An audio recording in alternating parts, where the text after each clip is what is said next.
You're just moments away from a brand new episode of WTF Nations Radio's Pop Culture Warrior, hosted by the dynamic duo CQ and Radar. Pop Culture Warrior is your number one source for all things entertainment. If it's happening in TV, movies, video games, or comedy, they're all over it. And don't forget to say hi in the comments below. And while you're at it, let the boys know what you think and what you'd like to hear them talk about. Now strap in and get comfortable, because you're in for one hell of a ride. This is Pop Culture Warrior. Shots.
Broadcasting live from the basement of the Pentagon.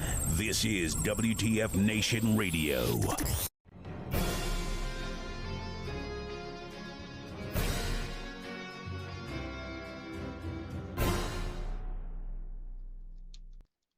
Welcome, one and all. Today is August 24th, 2021, and this is episode 69 of Pop Culture Warrior, the show where I stay up to date on all the ins and outs of what's happening in pop culture so you don't have to. I am CQ. I'm your Pop Culture Warrior, and this handsome devil with me as always is our very own master of the dark arts, the man in the bubble, the voice of the young pop culture, Mr. Radar. What's up, buddy?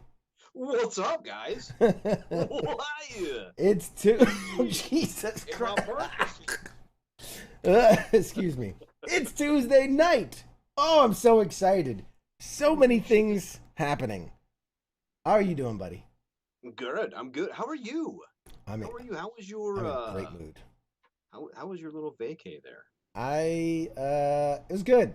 It's good, man. For those that were paying attention and are following us on the social medias, that's Twitter at CQ_WTF, Instagram Pop Culture Warrior, Patreon Pop Culture Warrior, Facebook Pop Culture Warrior. If you're following on any of that, you saw that I was doing a little bit of traveling this week. I found myself in North Kakalaki. I was in North Carolina. I was staying across the street from the NASCAR Hall of Fame. So I did a little CQ takes over. They let me run around after hours, which was pretty fun. As cool as the NASCAR Hall of Fame is, you should do it when there's no one in the building. Oh, so much better. I just running around, was running in big circles going, I'm going fast, I'm going left, just running in circles. Another left turn. I was making it up as I go along, but it's pretty cool, man. It's pretty cool, man. They have a lot of the cool interactive stuff. Like you can drive the eye simulator cars, which is like how the pros practice. Like Really? they do these, yeah. They have like these, like the simulator is so realistic. Like you feel the car changing gears, you feel the bumps on the road. Like they scan the tracks, Yeah. every so often, and so like you feel like the grading change and like the tilt. Like it's insane. It's insane. So that was a lot of fun, and then like they have a pit crew area. Oh yeah, where You do the jack and you do and all that stuff. Me and my team, I had a couple buddies with me. We got it under 8 seconds, man. Or Really? 9 seconds.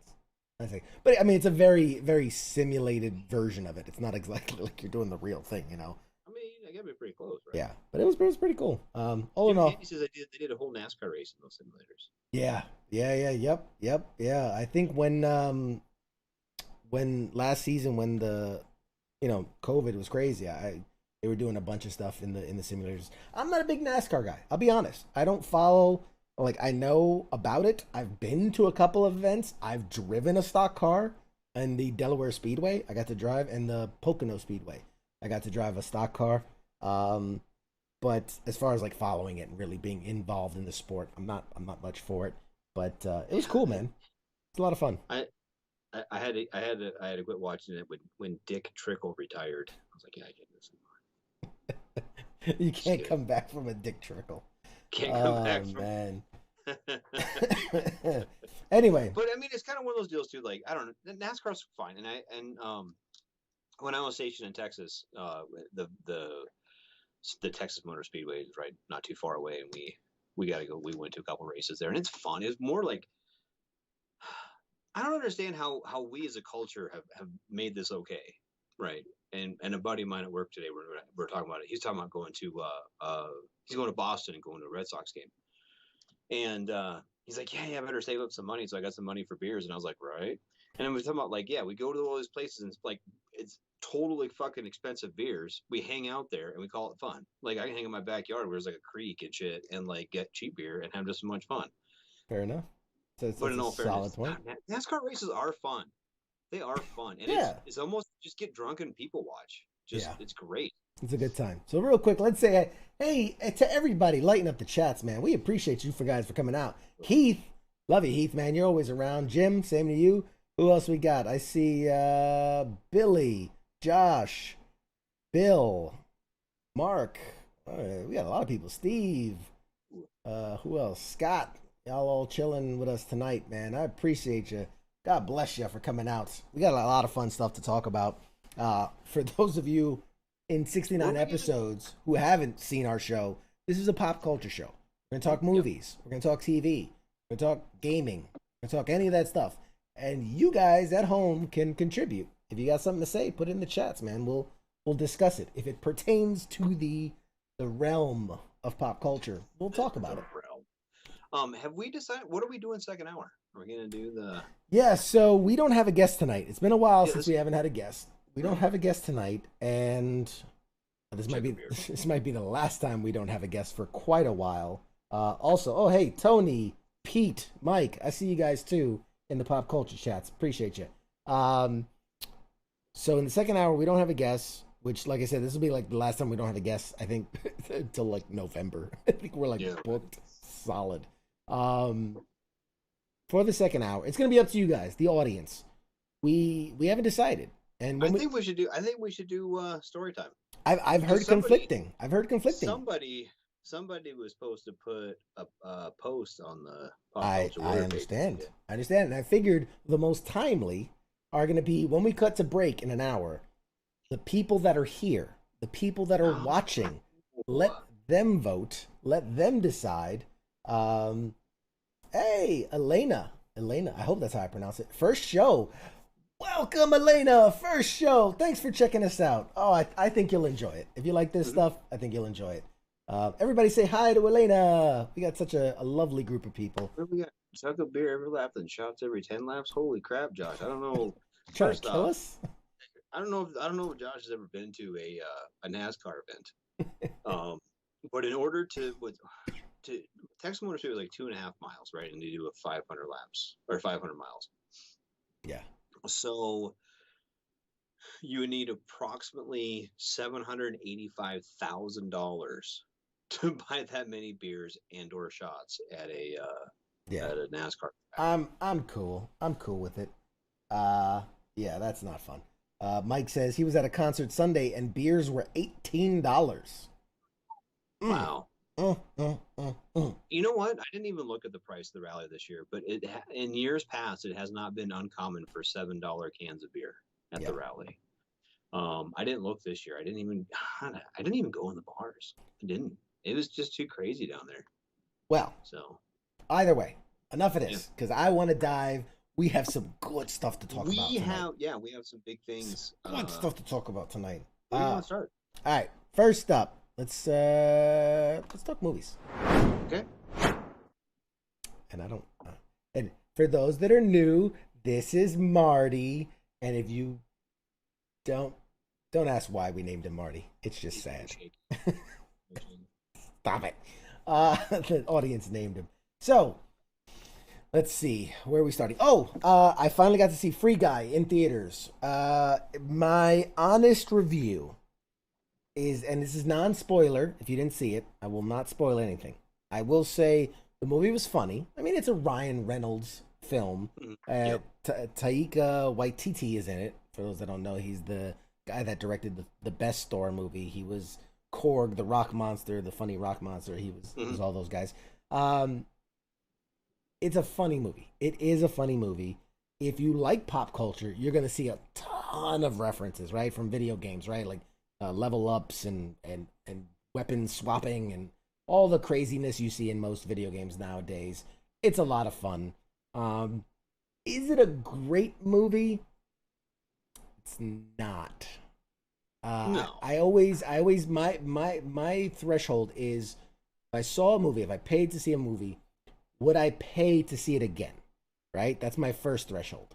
Okay. Yeah. Then the next threshold is like, would I buy it on DVD? The next or download it, streaming, whatever.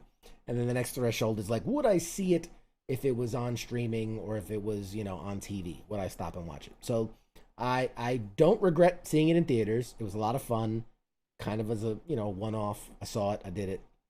I wouldn't go see it again in theaters, but like if it was on Netflix, I could throw it on a bored day. I could throw it on and watch it. Would you recommend somebody like me to go watch it in a theater? If you are a diehard Ryan Reynolds, then you're going to watch it regardless. Right. And if you're a big gamer, I think it's a lot of fun because there's, like I said, a lot of gaming references, a lot of pop culture references that way. The idea of the NPC. If you have to explain, like, do you know what an NPC is? Yes. Okay, so if I had to explain that, non-playable character. Yes. Exactly. So if I had to explain that to you, then the movie's not for you because that's the whole premise. Is he's a non-playable character and now he has thoughts of his own. So it's a good movie. It really is. I would put, like comparing it to a movie that just came out, Suicide Squad. I'd put it behind Suicide Squad, but maybe at the level of like a Black Widow, maybe a little bit ahead of a Black Widow. So there you go, and kind of give you an idea. Hey, Spanky's in the chat. How you doing, Spanky? Love when you're popping around. What's up? Well, never mind. You look like you had a thought to say. Well, you put it on par with Black Widow, you think? On par, maybe even a little bit ahead. Really? Yeah. Really? Because it was more comedic. It was more slapstick funny. Whereas, Black Widow was more of like, it had funny moments, but it was a little more dramatic. It was a little more like tortured soul and challenging my darkness, bad moments. So yeah. And for those that are in the know, it's kind of interesting product because this was a movie that was made by Fox or started in the process by Fox. Halfway through the movie's development, Disney buys Fox. So it's not 20th Century Fox anymore when like the movie starts. It's just 20th Century Studios. And So it's interesting that because of that, there were some very blatant and obvious Disney references, Star Wars, Marvel, Disney kind of references in the movie that they wouldn't have been able to put in there had Disney not made the purchase.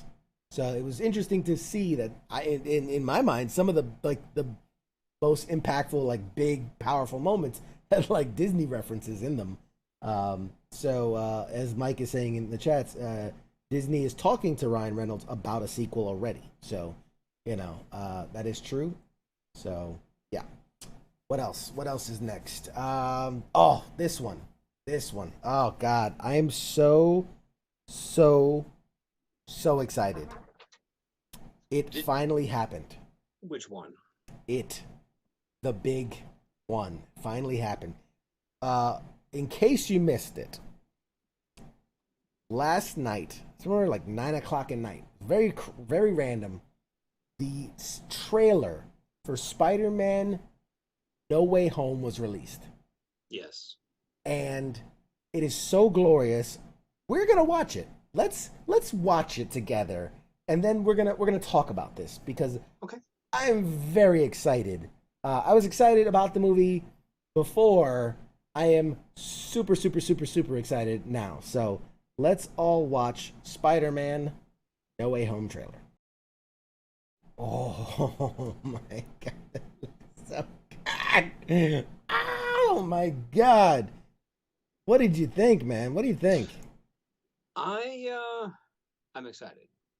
I mean, right? Mm-hmm. Guys, in the chats, let me know. What'd you think? Man? Because obviously, I'm a diehard Spider-Man fan. I always have been. I grew up loving Spider-Man. It's so exciting. Oh, hey, it's on Heath's birthday. Huh? Happy birthday, Heath. Yeah, that. Oh, I have so many thoughts. My God, I'm gonna try to wrangle my brain into one stream of consciousness to give to you. First, we pick up right where the last Spider-Man went off. For those that are really like into the comics and know the comics, there was a storyline called One More Day and then Brand New Day, and the whole essence of it is they kind of rebooted Spider-Man. So at that point he had been married and had they were talking about kids and all this and all that. So they wanted to revert him back to the old days. So basically, his identity was revealed, and so he made a deal with the devil basically to wipe everybody's mind of it. But the consequence was that he would no longer be with Mary Jane. She wouldn't remember who he was. They wouldn't be together, and so it was like a whole thing. This very much feels like a movie interpretation of that. The same way that they did Civil War and all these other ones that are kind of spin-offs of what they did in the comic books. This definitely feels like kind of that Brand New Day, One More Day story arc. And I know this is going to sound crazy because I've mocked you so many times for talking all about Mephisto. I think there's a chance this could be Mephisto related. I really do. I don't think they're going to use the name Mephisto. There's because obviously, for those that don't know, China's like a big purchaser of this stuff, right? Like that makes up like 40% of the box office when they go international with this stuff, and they have a big problem with things like devil related. So being that Mephisto is like supposed to be from hell and devil related, they might shy away from that. But using like one of the characters called Nightmare and just basically merging Nightmare and Mephisto, something like that. Something about the trailer doesn't feel like Doctor Strange. It felt weird. The whole thing with the place being encapsulated by ice, what's that about? Who knows? The fact that he's so willy-nilly about playing with the fabric of like consciousness and space-time and all that, like he's a protector of these things, right? He's the guy that all his appearance, like in the first Doctor Strange movie, he was a bit loose with it because he was learning all the stuff. But since then, he's been very like strict. He told Tony Stark straight up, like, "I'll let you die if it means protecting, stuff like." So the fact that he's like, "Yeah, man, I got you. Let's fuck around with it." You know what I mean? Like that it leads me to believe something's not right. Somebody else pointed out that he's wearing the Eye of Agamotto, which shouldn't be because the time stone shouldn't exist anymore in this timeline. But maybe it's just the casing without the stone. Like he just thinks it flows with the suit or something. I don't know. But aside from all that, wait, we got a pumpkin bomb in there, right? That's very much alluding to Green Goblin, and that looked like the pumpkin bomb straight out of the Sam Raimi Spider-Man universe. Like that was like if you put it side by side, it looks identical.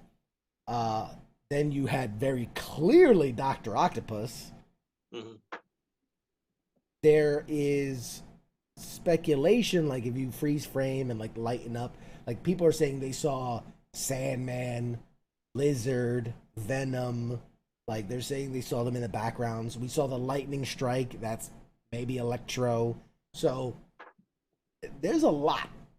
There's a lot that they're packing into this. You know, you got to figure at least 30 minutes is going to go into the whole Spider-Man's identity's been revealed, how that impacts him, why he would go to such a length to go to Doctor Strange to wipe the world's mind about it. Like that's going to take up at least 30 minutes.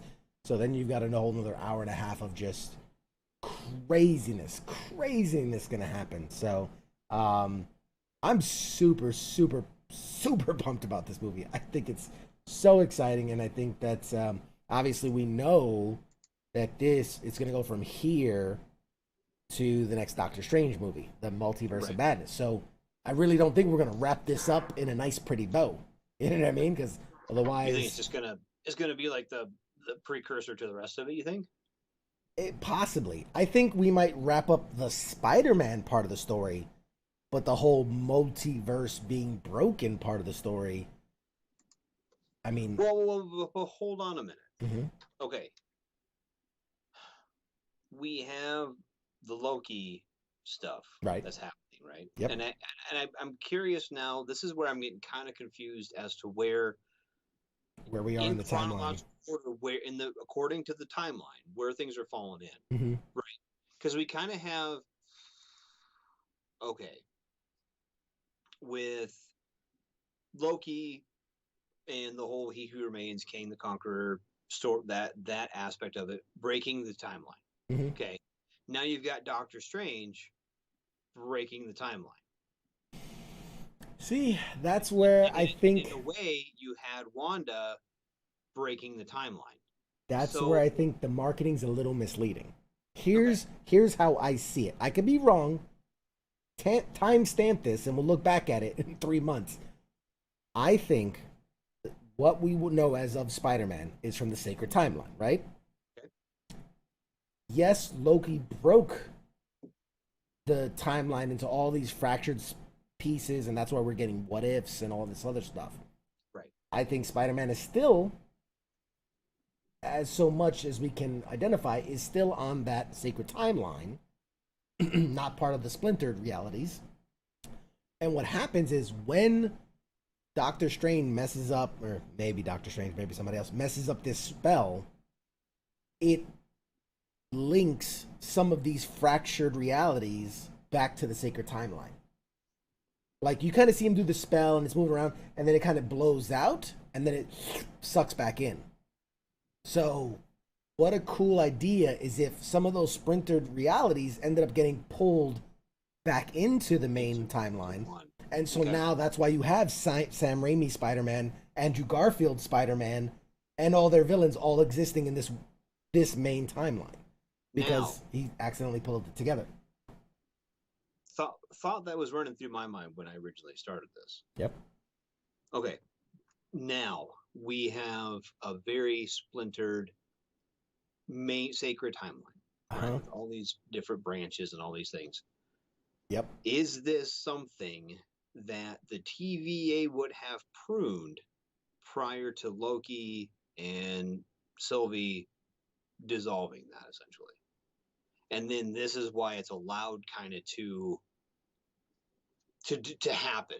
You see what I'm saying? Like, if this was something like, as you know, Doctor Strange would have walking back with his I don't know, New York Jets hoodie on, or the fuck he's wearing, they would have came in and pruned the timeline, and then it never would have happened. And you know what I mean? You see what I'm saying? Like, Right. and now, but now that since that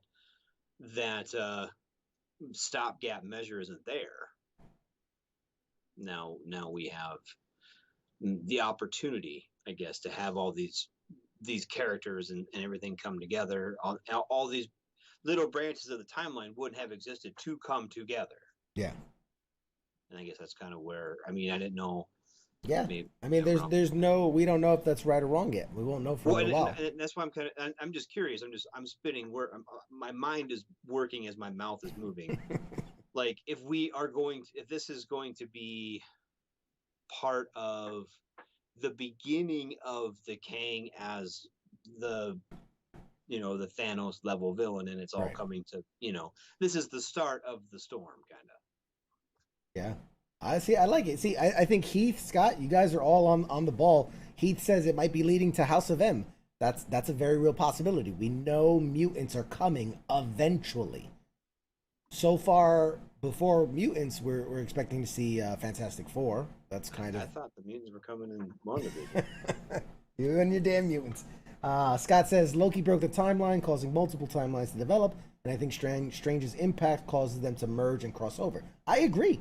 That Scott, that is exactly what I'm thinking is most likely to happen. And I think, like I said, we're gonna get a conclusion in that movie as far as Spider-Man's go, maybe like pushing them all back to their proper realities, but the timeline will still be fractured a la Loki. And then you go into Doctor Strange Multiverse of Madness, where that's them trying to pull it together. And I think Loki season 2 is supposed to drop right before that. Or no, it's supposed to drop right before Ant-Man. So like even then, like, so yeah, there's a lot. There's a lot going on. The other behind the scenes aspect of it, and I think Mike, you kind of alluded to this in the chats, is that Sony still owns Spider-Man, the property of Spider-Man and all of its spin-off characters, Venom, Morbius, and all the other ones. Mm-hmm. This might be, and we know that Marvel and Sony had kind of come to an impasse at one point and said, hey, we're done. We're gonna go build our own thing, and we're gonna pull Spider-Man back. And then there was a whole public outcry, and Tom Holland put the petition, and then they said, okay, we're gonna get back with Marvel, and we'll coexist for a little while longer. This could be an attempt, a Sony Marvel attempt to say, we're gonna help you, Sony, put all your characters in one playground, right? Because Venom's out there doing his own thing. We already know Morbius is out there going to be doing his own thing. There's talk of a Craven movie, more Spider-Man stuff and spin-off Spider-Man stuff, Black Cats and Silver Sables and all these others. But they're all kind of scattered, kind of like DC property. They're all just scattered.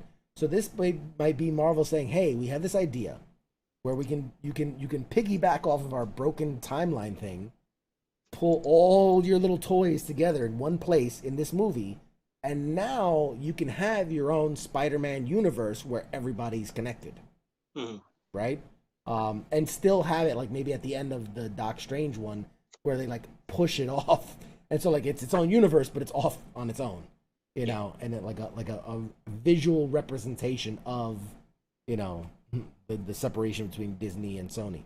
And Heath, Secret Wars. So funny you should say Secret Wars. They're working on Secret Wars. It's happening.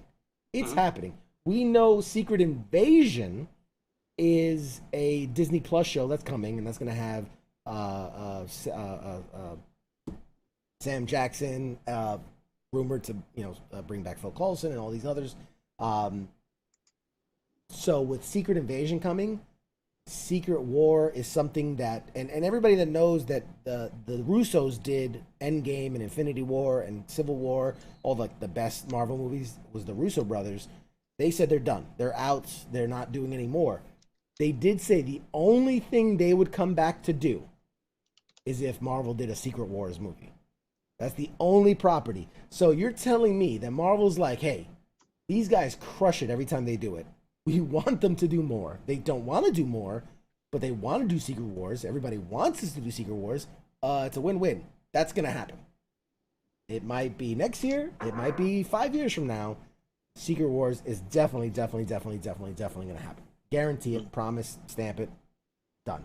So needless to say, I think we beat this horse dead enough, but I'm super excited for Spider-Man. Yeah, it's funny to me because we're so soon. Like this is the latest I've ever seen them drop a trailer for something. We're less than 3 months away, Yep. right? Because what's it? September 24, October, November. A little less than 4 months, like 3.5 months. Right. The soonest or latest I've ever seen them drop a trailer. Even though we're 3.5 months away from this movie, there's like 5 Marvel products between here and there. How Yes. crazy is that? We still have to finish What If. Mm-hmm. We still we're gonna get Shang-Chi Yep. in like 2 weeks, 2 weeks. Yep. and then we get Eternals, Yes. Hawkeye the series, and if they don't push anything else in there, then we have Spider-Man in December. So Ooh, isn't there going to be a Guardians of the Galaxy Christmas? yes, but that's gonna be Before that? that's gonna be closer to the release of Guardians 3. They're gonna shoot those like back to back, so that'll be so, like, next year Christmas? probably. Yeah, next. Oh, I Christmas. thought it was this year Christmas. They had No, one that'll be probably next Christmas. Oh. Yeah. So. All right. But speaking of the Eternals, Mhm. there was a new trailer dropped for that. Yep. That was a week or two ago, but yeah, I thought it was last. I thought it was after last week. I thought it was last Wednesday. it might have been. I don't know. It's been a busy week. It's been a busy week, but it was good. It's good. The new Eternals trailer actually, I rather enjoyed it. I was medium on the Eternals. They finally explained why the Eternals had not gotten involved in any of the MCU conflicts to date, and the basic explanation is, we are here to do one job: protect the world from deviants, which are a specific type of intergalactic monster, apparently. But weren't the Titans deviants? Now if you're getting into the in the schematics, you're getting into the semantics of the thing. not yes, the schematics. Not the schematics. not the schematics, the semantics. But yeah, in the comic books, technically Thanos was like an off breed of a deviant. He was like a celestial deviant. It's a whole complicated mess. Yeah, it's a whole different. I think they're trying to simplify yes. the MCU in that he was a Titan, not a deviant. Deviants are all like pushy up monsters. So I think in this, what brings them back is that something sparked the deviants' return with the whole snap. They get back into action, and now they're probably going to come out of this going like, you know what? Maybe we don't just need to fight deviants. Maybe we can just be superheroes, and and it's the age of superheroes, and so that's why they're like, fuck it, let's start some shit. But yeah, so that it's cool that they've acknowledged why we didn't see them in Civil War and when Sokovia got jacked up or all the other things. The other thing, real quick, I'll touch on as we move. You know what? Let's do this. Let's move into TV news. So speaking of TV, the What If? Yes. Did you see the most recent episode? I did. And speaking of Thanos, I'm honestly, I was really, really, really happy at it. I was really impressed. I was really when at the very beginning when he popped his deal off like Chris Pratt did. Yep. And the Hunter dude was like, Star-Lord? Like everyone knew it. I'm a big fan. Yeah, like, and then they started explaining how, because I was kind of curious how they were going to play off. Well, we were on the wrong side of the planet and took like a little little Wakandan boy. But it worked. It worked really, really well, and I was really, really impressed. Because like the first one where it was basically Captain Carter kind of let me down because it's basically just telling the whole story of Captain America again, but just with her as the main character, which I thought was kind of lame, honestly. I was like, well, it's just going to be the same. I've seen the movies. I don't need to see it with a different lead character. You know what I mean? Right. And so I was kind of curious as to how they were going to do it, but it turned out to be so much better than I had imagined it could be. and I was just I was almost blown away by it. Yeah. Why, how that all played out, and it was really, really, really good. It was well written. The actors did a fantastic job with it, and the only thing I'm kind of sad of, it wasn't a full length feature film. And it's cool because almost everybody returned to do their voice, even like Taserface was the guy that did Taserface. The only people that weren't was the guy that played Drax, which Dave Bautista Stevens was like, "Why didn't y'all call me?" And they're like, "We did call you." Whatever. Right. But it was. But he only had like 2 lines anyway. Yeah. It wasn't a huge deal. They even got Kurt Russell. Yep. His character's in it for like 3 seconds in post-credit scene, and they got him to record new lines for it. Now, I do agree with you. I think that what they did this smartly in that the first episode showed us how little could change over one little difference, right? How little can change. It's just basically swapping out, Steve for Sharon, and then making Steve kind of Iron Man. And with this episode, they showed us one little change, like completely changed the universe. Yep. Making Thanos like a cool Uncle Thanos. Yeah. So I like that. I like that they showed this one change could make, small ripples, and this one change could make very large, dramatic ripples. Right. So, and the other thing is, for those that were kind of like, oh man, that was great, we got to hear Black Panther one last time, and we're kind of sad that that'll be the last time they hear him. He did record lines, apparently, for other episodes of What If. So you will hear his voice again. It won't be the last time we hear Chadwick Boseman play T'Challa, the Black Panther. So, and there's rumor that like some of these episodes might cross over with the other episodes. So like at some point, I don't know, like a multiversal thing happens where they get their lines all crossed up. Where T'Challa, Star-Lord, crosses over with Sharon Carter, Captain Carter. So that's true. Peggy Carter. Peggy Carter. That's right, Peggy Carter. Jesus. Sin. So on YouTube we got Sin says, didn't make sense the episode because Star-Lord's name came from Peter's mom. I agree with you. I agree that that's the one part of that episode where you really had to suspend disbelief. And you can see that it wasn't a name he chose for himself, because at one point they call him Star-Lord. He's like, I don't like that name.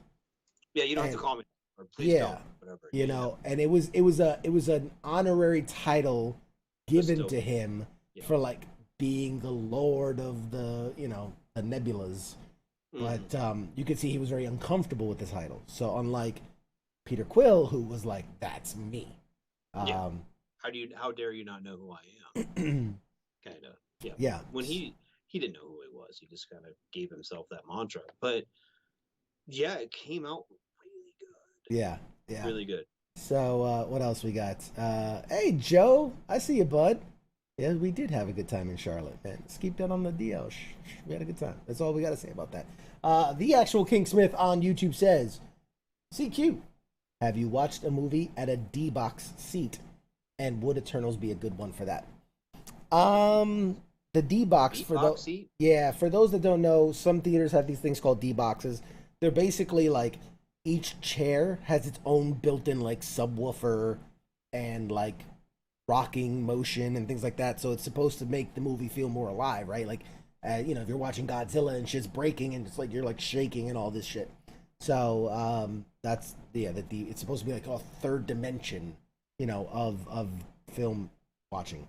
I'm not entirely a big fan of the D-box personally. It's a bit sounds so wrong. It's a bit distracting. In my opinion, it's a little distracting from the movie. I prefer, like, if you're gonna see something, see it in IMAX. See it in a theater that provides Dolby Atmos. So Dolby Atmos, for those that don't know, you have your typical speakers in the sides, in the fronts, in the backs. Dolby Atmos puts speakers going all the way above you, like there's maybe 3, 4 speakers above you, and what that allows for is, let's say there's a helicopter in the scene flying over the character's head, the sound would not just pass on the sides like it would typically do, it would actually pass overhead as well. Really gives you this immersive feeling, depending on the movies. If the movies were designed to sound like that, I've heard really good things of, like, people saw Jungle Cruise and things like that, where you could hear monkeys swinging overhead and all this crazy stuff. So there, that's always what I'd recommend. More immersion. So, okay, what else we have? So we talked about that. We talked about What If. Oh, and since we're on the Marvel train right now, why not just ride it out? There's a show coming. Everybody I think knows is that Moon Knight. Moon Knight is a Disney Plus show that is currently filming with Oscar Isaac as the titular character of Mark Spector, the Moon Knight. Well, I'll have you know, there's a leaked image of what he's going to look like. Now, before I share this, I just take it with a grain of salt, because when I first saw it, I was really like, ew, I don't like this. But I've given it some thought. So here, let me pull it up. There you go. This, supposedly, this is a leaked image, is what Moon Knight will look like. I'm sure this might be a little bit pre-viz. So they might need to add, they got to add in a little CGI. Layering, whatnot. It felt very, I don't know, I didn't like it. When I first saw this, I did not like it. It felt very kind of like The Mummy.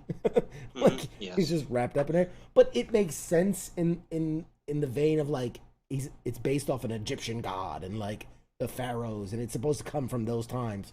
So it might, I don't know, have a little mummy feel to it. I don't know, man. I straight up hated it at first. I'll be honest, I hated it. It's kind of growing on me. I don't like it. I don't like it just yet, but it's growing on me. Yeah, cause he's kind of ashy looking. He's very ashy looking. You know what it kind of reminds me of is like a Sub-Zero though too. Kind of with the face mask, and it's very timely in that eyes. If you kind of look at, probably gonna get filled in. Probably to give it some depth and some life. Yeah. It's funny, if you did a little color correction, you could kind of make him look like he's wearing a face mask. Very timely. Of the times, even Moon Knight wears his face mask. That'd be funny. That's how he turned into Moon Knight. He got his vaccine. Yep, he got all 5 of the vaccines. Now he's got superpowers. So I mean, it's I don't know. Anybody else have any thoughts? I'm curious. Yeah, I don't know. It's one of those things where, like, this is gonna be an origin story. So, like, every time you have an origin story, like, they have the really crappy costume at first, right? Think about Daredevil. Think about Spider-Man. Think about Batman. Any of these, like, they always have, like, a shitty costume first, and then they, like, work towards, like, the badass suit. So I'm hoping this is, like, the starter suit, and that, like, he eventually builds to something more badass, I guess, is the hope. Yeah. Jim says Ninja Turtles' second cousin. I could kind of see that. Kaz says sub 32 Celsius. It's still pretty warm, Kaz. That's I get the joke. You know, it's a measurement joke too. Whatever. Still pretty warm. 32 Celsius is still anyway. Pretty hot. All right, so that's Moon Knight. Now, I have a little bit something. I'm ready to. I'm excited to show you guys this one. This is something I have been waiting for. This is something that I have been watching for a long time, since before we started this show. It's almost 90 degrees. 32 Celsius? 90 degrees 89.6 Fahrenheit. It's like, well, that's hot. Oh, yeah. Well, whatever. Yeah. I don't think it was a factual joke. I think it was more to be funny. Anyway, so this is a property that I've known about this since about 2003, 2004. It's a book series called Y, letter Y, The Last Man. It is such a phenomenal read. Brian K. Vaughan is the guy that wrote it, and it's so good, so good. I highly recommend you guys pick up the books and read them. But they've made a TV series, and this is something that has been in the works forever. At one point, Shia LaBeouf was supposed to play the titular role, and this was like 5-10 years ago, and then he had his meltdown, and it was a movie, and then it was a TV series, then it was a movie, then it was a TV series. It's gone back and forth, back and forth, back and forth. We finally, after so many delays, it's coming. So I'm gonna play the trailer for you, and then we can discuss and tell me what you think. So stay. This is Y the Last Man, coming out soon.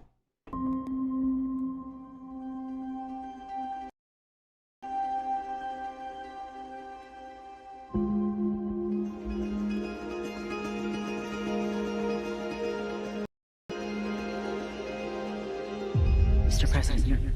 I'm fine. Come on, guys. This is a man's world. This is a man's world.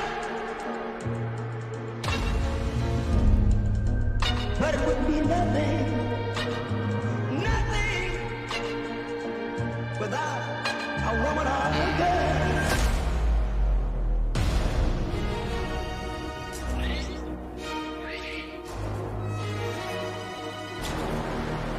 Madam President, power plants will start to shut down. Which city? All of them. Somewhere is the answer to how this all happened and how we fix it. Who are you? Yorick. You're reproductively interesting. Wow. Okay. People are gonna have to pick sides. They are hungry. Angry. Terrified.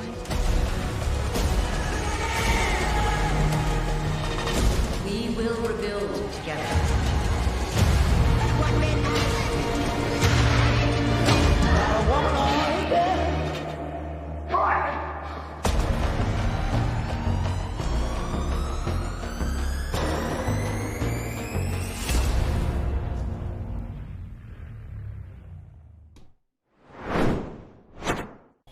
Oh my God! How good does that look? That looks pretty awesome, dude. Oh my God! And yes, God. Oh, I have Hulu. All right, tight. Mike said it in the All right. chats. He said, "Why the Last Man?" Great book. Brian K. Vaughan, one of the best authors in comics. I could not sign off on that anymore. He is phenomenal, and it looks like they're really doing justice to the work. I won't spoil anything. I've read the whole series. It's like 60 volumes, something like that. 60, I don't know, 60 something, I think. It came out in like 2002, and it ran for a couple of years. Great series. Basically, the blurb for this is it's a drama series based on DC Comics' acclaimed series of the same name by Brian K. Vaughan. Why the Last Man traverses a post-apocalyptic world in which a cataclysmic event decimates every mammal with a Y chromosome, except for one man and his pet monkey. Male pet monkey. All right, then. The series follows the survivors of this new world as they struggle with the efforts to restore what was lost and the opportunity to build something better. It is such a good series. Such a good series. Oh my God, yes. Like I'm so pumped for this. September 13th, right around the corner. Yeah, that was, oh God damn, that was good. Yeah, it was, I think I missed a couple of questions here in the chats, but yeah, it's so good. The idea of like, because there's so many ramifications, right? You literally cut the population in half, one, no more babies can be made, right? Because there's no males to produce sperm. But then that affects food too, right? If all the male mammals, the chickens, not chicken, they'd be roosters. Chickens aren't.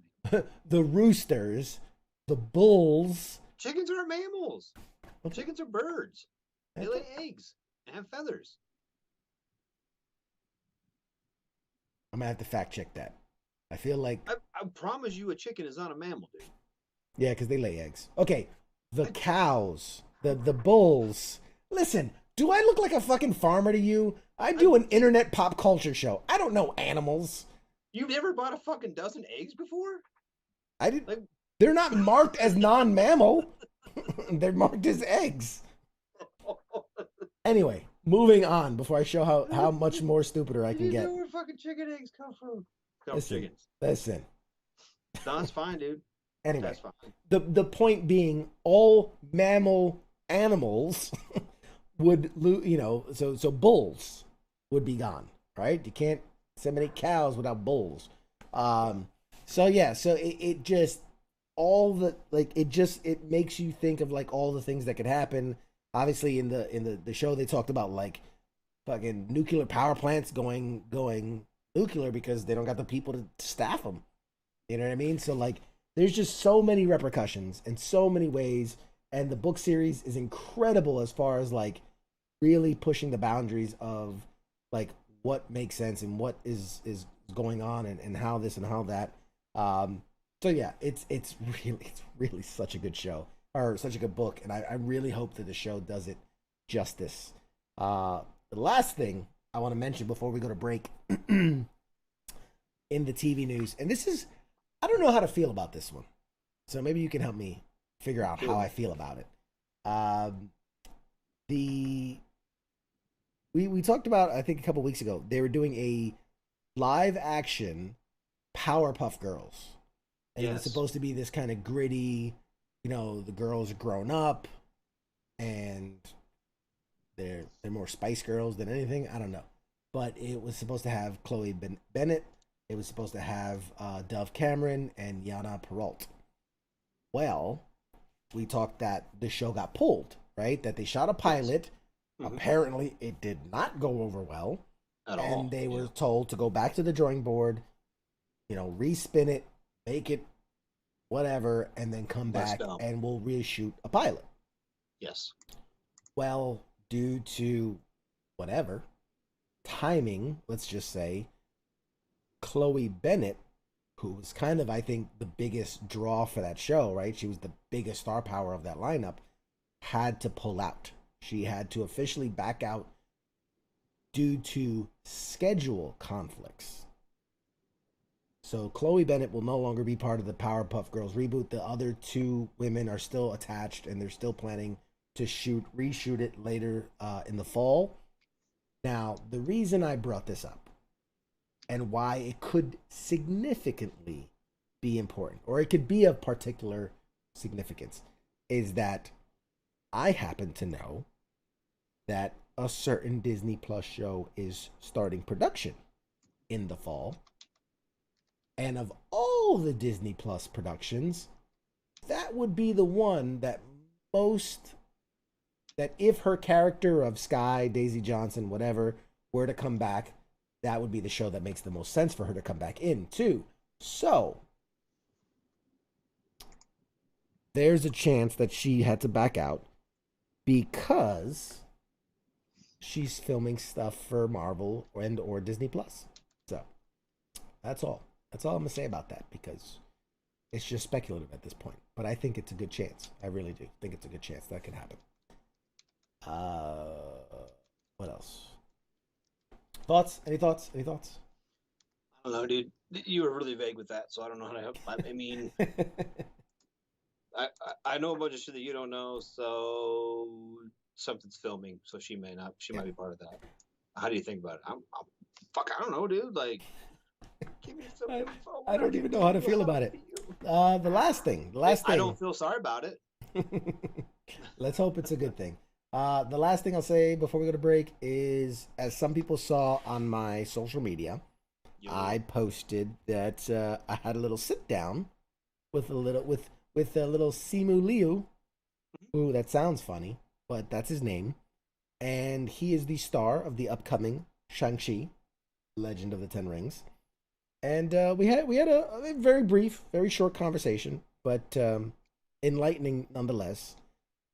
Somebody was asking in the chats about did he, spill the beans on anything, and no, of course he didn't, because can't. publicist and whatnot. But basically, it was a really cool conversation in learning that a lot of times he had say in the stunts. He comes from a background where he was doing a lot of stunt work, stunt choreography before he was kind of like an actor. He was kind of a stunt choreographer.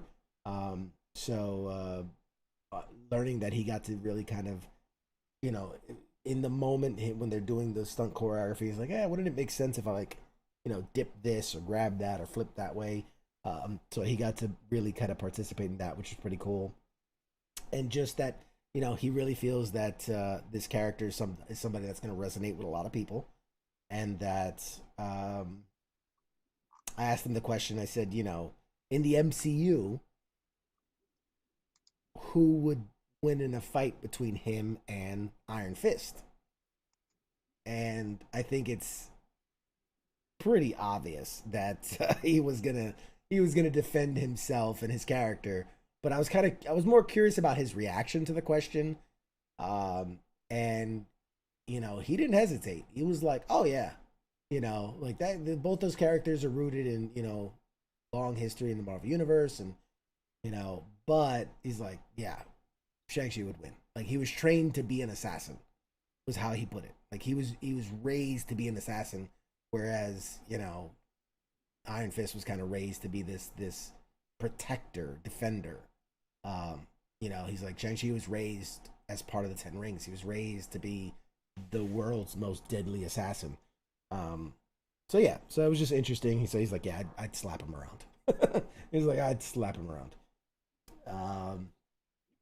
So yeah, it'd be interesting. Who knows? Maybe there's a way forward in this Marvel timeline splitting, fractured reality where they can bring in a new Iron Fist, and we get to one day see them go toe to toe. That'd be pretty cool.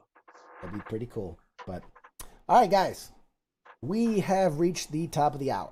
We're gonna take a short break, and we're gonna be right back. During the break, I want you. This is your decision. We're going off of your decision. For the second hour, we can do. If you were here, 2 weeks ago, we did a little story time. CQ told the story about how that happened, and how all that happened. Yeah. Shot. Big camera. How all that happened. So we could do more story time, and maybe Radar could tell some stories, and CQ could tell some stories, or the other option is we play some games. We'll do some Jackbox party games that you, the audience, can participate in. So I'll put my reigning championship belt as the best gamer, trivia master, up on the line. And this is why I'm going to say no to that. I'm going to tell you no. Okay. Because I didn't know. Last time we played, we had a mystery person that won twice in a row. Mm-hmm. You know who that was? I don't know. My 8-year-old son. I can neither confirm nor deny. I'm just saying that we should not do things that little kids are better than us at. I can neither confirm nor deny. I will stand by that I'm the greatest trivia master in the world. Right. And so guys, during the break, vote one way or the other. You can either put story time or games, and viewer's choice. It's up to you guys. We're gonna you guys get to vote and decide what we do for the second hour. Where are we voting at? In the chats. Just throw in the chats. We'll count up the number of story times versus games, or however you put it. So yeah, guys, vote one way or the other. And when we come back from break, we're gonna do that thing. Stay tuned. We'll see you after the break. Shucks. You're listening to the sounds of WTF Nation Radio.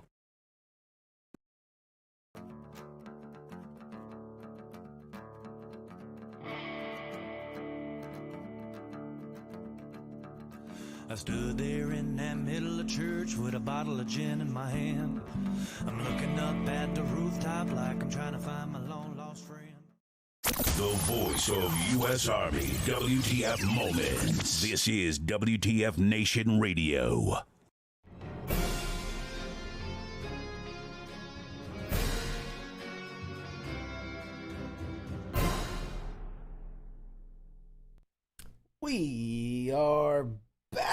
Welcome back, ladies and gentlemen, to Pop Culture Warrior, episode 69. The votes have been casted. The people have been heard. Well, first, let me bring back my buddy here. Radar, you're back. Bloop. There he is. Yeah, you. What's up? The voices have been heard. The people out there. We did have a few votes for games, but the large majority, obviously, of people have spoken and have asked for some story time.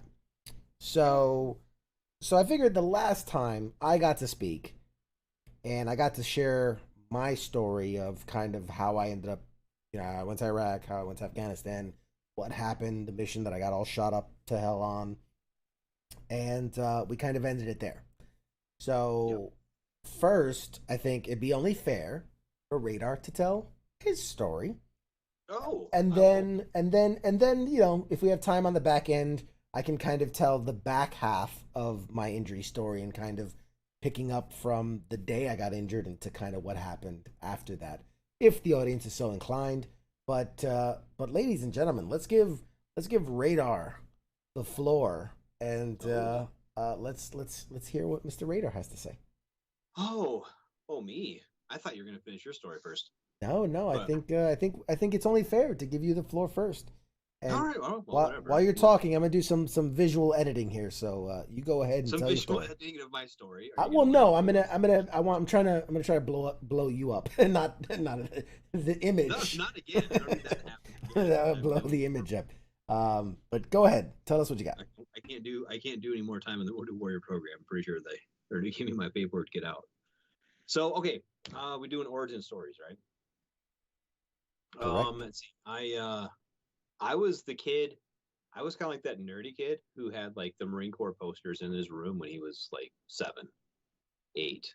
I was like, I'm gonna be a Marine, and everyone's like, okay, fine, whatever, pipsqueak. I was like the real Captain America in a way, because I was fucking tiny. I was little. I was the cross country runner. When I graduated high school, I was 5'8" and like 115 pounds.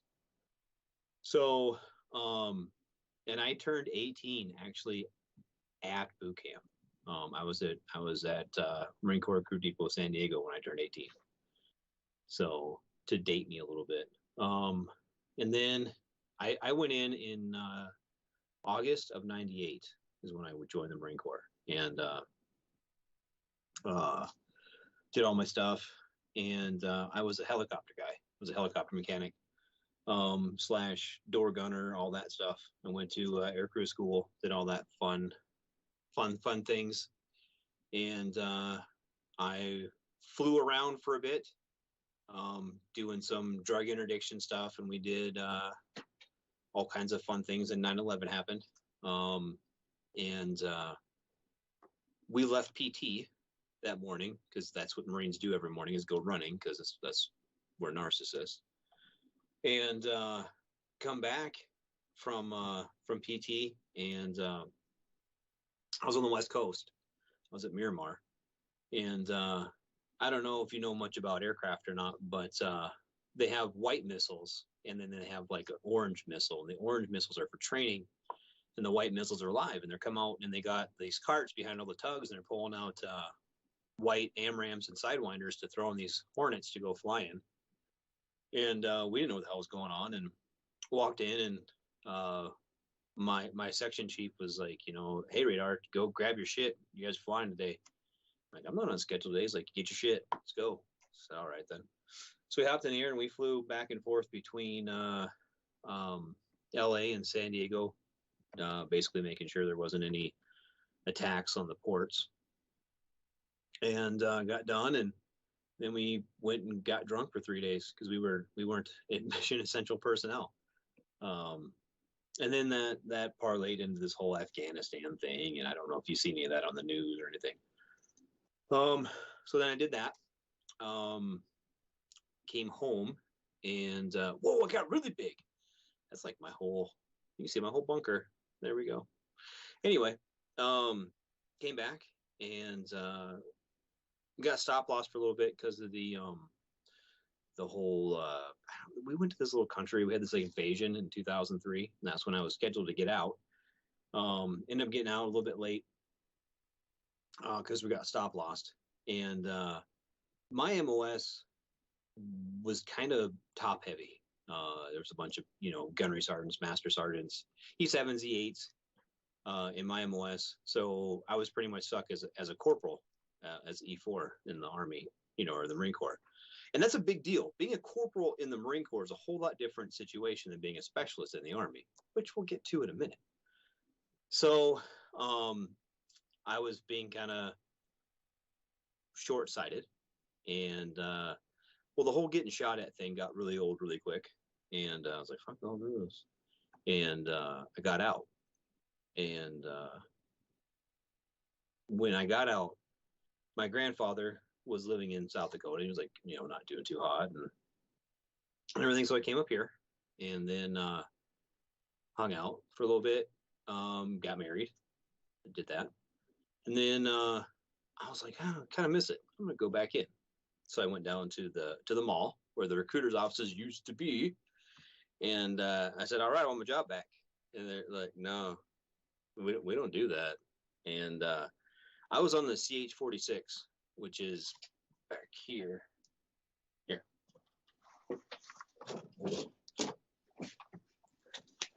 I was on, that's my helicopter up there. That's mine. That's what well, not mine. Like I didn't own it. I guess it didn't fall into Taliban hands, so we're doing better than some of these guys. But yeah, so that little guy right there, they got rid of those, and they got the Osprey. And they're like, hey, you wanna fly an Osprey? I said, no, not really. And then so they were like, well, we have infantry and we have tanks open. And I was like, that sounds dumb. I don't want to do that, because this is 2005. I don't know if anybody knows what's going on in 2005, but we're kind of like doing 2 wars then. And I was like, nah, I don't want to do any of that. And I was like, well, maybe I could be persuaded. And I was like, well, I want to keep my E4s. I want to stay corporal. No, we don't do that. You got to go back in as a lance corporal, go back as an E3. I said, no, not losing my rank. So turn around, and I was walking out of the Marine Corps office, and like, that guy's a fucking prick. And the Army guy standing there with his arms crossed, he's like, you know what? I can make an E4. I was like, really? It's like, yeah. He's like, what job do you want? I was like, I don't know. Going through everything, and they sit me down, and I had my DD-214 on me, so they're looking at it like, oh, you went jump school? I said, yeah. You're airborne qualified? I said, yeah. You went to what do you think about like jumping out of airplanes for like a living? And I was like, hey, you can do that? And I was like, I just flew on them. I don't know, jumping out of them. And like, well, yeah, and you can like do all kinds of cool shit. Have you ever heard of what's that? They're like, you ever heard of a forward observer? And I'm like, I like observing. And then so next thing I know, I'm going to 13 Fox School, and in the Army. And then that's when I learned that being a specialist in the Army was not the same as being a corporal in the Marine Corps. And so I was not a big fan of that at first. And then I was like, I got to be a fan of it. I was a bigger fan of when I put on stripes. I was a lot bigger fan of being a sergeant than a specialist. But and then I'm like, fuck yeah, I'm gonna jump behind enemy lines, and I'm gonna like lay some targets, and then I'm gonna call in some airstrikes and some fucking fires, and I'm gonna do all kinds of cool shit. And then they're like, you guys are going to Iraq. I'm like, tight. It's gonna be so fun. And then they're like, yeah, you guys learn how to do convoy training. I was like, okay, yeah, I guess that makes sense. Let's do all this convoy training.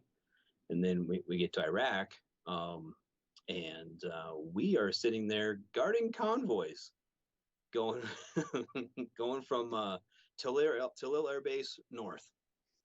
We'd pick up convoys at Tallil and go through Cedar 2, and then all the way up to Anaconda and anywhere in between.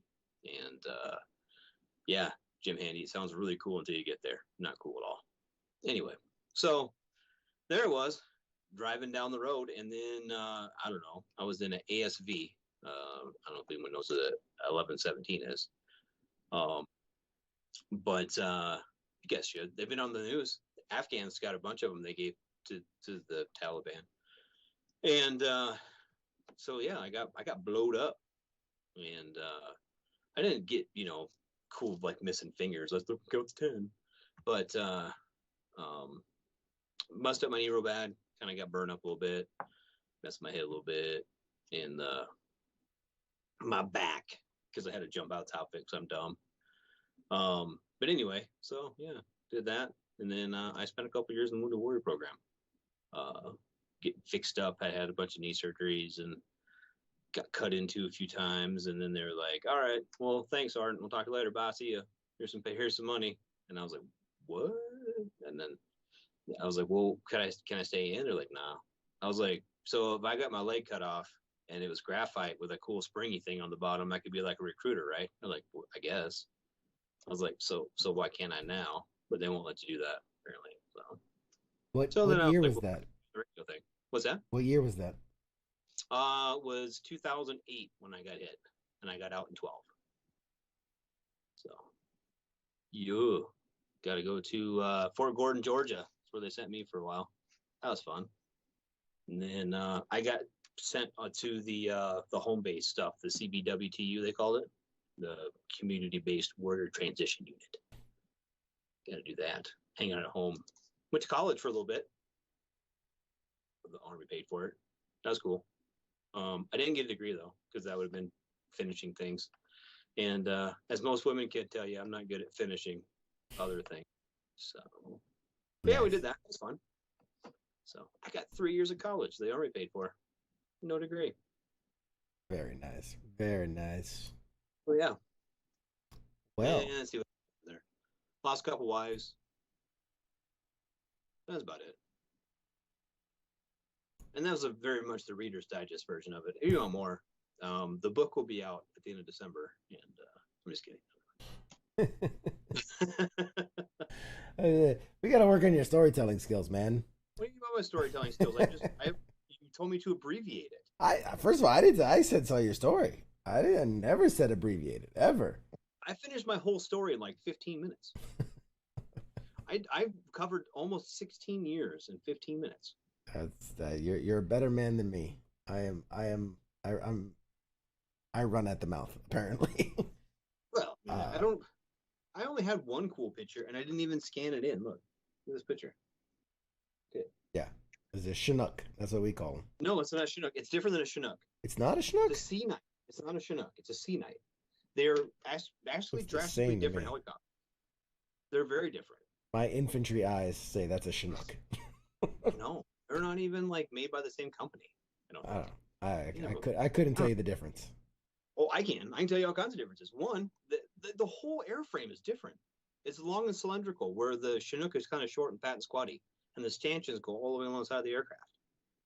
And it's not near as big. And we have folding rotor blades. And it leaks less. It's just a whole different aircraft. It's got different engines, different rotor blades, different. Fair enough. I'm just saying it looks like a Chinook. That's all I'm saying. Well, it's gray. It's not green or brown or tan or whatever color they paint them now. They're gray. Jim wants a PowerPoint presentation. The difference between a Chinook and whatever the hell that was. A Chinook and a Sea Knight. Sea Knight. There you go. I'll do that right now. I'm gonna pull up some pictures. Anyway, all right. Well, if anyone has questions for it's a CH-46 and one's a CH-47. Oh wow, yeah, completely different. Completely. You know what? That is night and day. Okay, hold on. I typed in CH-4. The first thing that popped up, the difference between the CH-46 versus CH-47. The CH-47, the Army, the Chinook, is much larger than the 46. The 46 has a max gross vehicle weight of 24,300 pounds, while the CH-47 Delta with a max gross vehicle weight of 50,000 pounds, almost twice. The CH-47 has far more installed power and larger rotors as well. About all they have in common is the general tandem rotor configuration. See, there you go. They look the same. What? Huh? What? Are we still talking about this chickens? Yeah. The shit hook and the Sea Knight. I guess they're both made by Boeing. Thanks, Cos. I didn't know that. I didn't know who made the Chinook. There you go. Fair enough. But they don't even have the 46 anymore. Now it's all the Osprey. All right. Anybody else bored by this? Just me. Cos is not. Cos is throwing me information. The CH-46 is the beginner. You and Cos can geek out about this stuff. So there you go. Elena says, yeah, I don't have this conversation with my husband. He went to aviation college, and I don't want to poke the bear because I will get a history of aviation before an answer. There you go. That's what I feel like. You feel me. You understand where I'm coming from right now. You I'm said just they're like, the same. I said they're different, and I said I couldn't tell the difference. Oh, okay. Speaking from Elaine, one thing I did I got my AMP license while I was in the Marine Corps. I did that. Okay. So I did accomplish something. Yeah, you did. I'm proud of you. I had a bunch of kids. And the Wright brothers are very proud of you, apparently. Oh. That's what Chip says. The Wrong brothers probably are too. All right. So I had a bunch of kids. I had some wives. What else do we do? I got a bunch of stupid medals. They all hang in my closet. You know what I can't find? And you showed it. You showed yours the other day. I cannot find my original certificate and Purple Heart medal. I can't find them. I think my ex-wife took them. yeah, I really can't. I know there's like ways you can get them. Yeah, you can get like reissued them. But it feels kind of shitty. You know what I mean? I know my ex. Okay, so this is what happened. I got my shit, right? And then I came home, and then I had to go do something else, right? I came home for a minute, and then that Wounded Warrior, the CBWT thing, they had to like travel all the fucking time for. They're like, "Oh, you're home, but now we need you to fly to Riley for a week because we want you to do height. Like, you gotta do a PT test and height weight." I'm like, I can't do sit-ups. I can't do the run. So I'm gonna come and do some push-ups and then fucking fly home. All right, so and I came back, and that's when my first wife and I had split up, and then she packed a bunch of shit boxes, took the fuck off, right? And one of the things she took was my Purple Heart, the certificate, and my medal. I don't know where it is. It's pretty fucked up. I agree with Elena. It's pretty shitty if she did do it. But at the same time, look, I know I drank a lot back then, but I would have remembered fucking throwing that away. I'm saying you can get a new one. I mean, because yes, there's something to be said about like, oh, this was the medal that was pinned on me. But they get it from the same store that you can get it from. So it's I can just go to the local Air Force base and buy one. Yeah, you go to PX and buy one. I mean, and I've got the ribbon for like my $6. You know, there's not much. But it's something about the original one in the little case that they get. Yeah, sentimental. Yeah. Mm-hmm. Yeah. Yeah, mine's hanging up on the. I know you have a really pretty display case for yours. Yeah, man. It was a gift. Somebody boxed it up for me, nice. Okay. Yeah, we never do that shit ourselves. No, never. No. It's always a gift. Pictures of... What's next? Okay, so like I said, if you didn't catch part 1, are we good? Can we move past radar, or are we still do you want? I'm good. Okay. Well, no, I didn't know if there was more. If I didn't want to cut you off, if there was more. No. Okay. Fair enough. Story that was the entire thing. If anyone has questions for radar, I took you from like 8-year-old to 34. It's a long span. That's like I feel like we hit one of them jump portals and it was like right through it. Yeah, my face got all blue. If anybody has questions for radar and wants to know more about radar, go ahead, throw them in the chats, and we'll ask them and we'll get the answers. In the meantime, if you missed part 1 of the story about how I ended up the way I am, shot a bunch of times, died. Well, technically didn't die yet. That's coming.